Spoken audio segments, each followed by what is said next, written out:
Assalamualaikum murid-murid. Hari ini untuk tahun 5 kita akan masuk pelajaran subjek Jawi dan Khat. Jom kita mulakan dengan pengenalan subjek. Isi kandungan bagi subjek Jawi dan Khat ada 3. Tajuk 1, jenis-jenis ayat, contohnya ayat penyata, ayat nafi, ayat kehendak dan sebagainya. Tajuk 2 berkenaan jenis-jenis teks, contohnya teks berita, teks laporan ataupun teks ucapan. Dan tajuk 3 ayat dalam khat roka'ah dan khat nasakh. Hari ini kita masuk tajuk 1 iaitu jenis-jenis ayat. Dan yang pertama, ayat penyata. Ayat penyata. Sebelum itu, kita kena tahu dulu apakah maksud ayat penyata. Ayat penyata adalah ayat yang menyatakan atau menerangkan tentang sesuatu cerita, benda, kejadian dan sebagainya.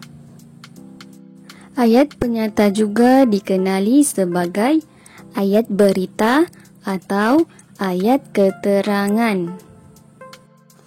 Seterusnya, mari kita lihat bersama antara contoh bagi ayat penyata. Nombor 1, Abu memancing ikan bersama Ali di sungai. Ini contoh ayat penyata bagi menerangkan sesuatu cerita ataupun kejadian.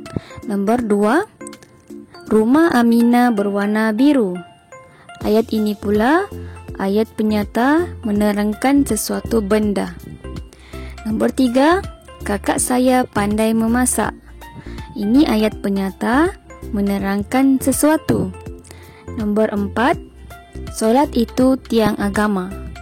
Sama juga, ini ayat penyata berbentuk menerangkan sesuatu ataupun menyatakan.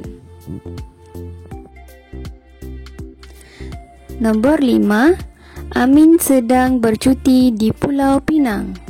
Ayat ini ayat penyata yang berbentuk menceritakan sesuatu kejadian. Nombor 6, bunga raya berwarna merah. Ini ayat penyata menerangkan sesuatu. Nombor 7, hobi Siti ialah membaca buku. Sama juga, ini ayat penyata berbentuk menerangkan atau menyatakan. Nombor 8, kucing Sarah telah hilang pagi semalam. Ayat ini ayat penyata yang menceritakan sesuatu kejadian. Dengan itu, Ustazah berharap semua anak-anak murid dapat memahami pembelajaran kita pada hari ini. Dengan itu, sekian, terima kasih. Jumpa lagi. Assalamualaikum warahmatullahi wabarakatuh. Bye.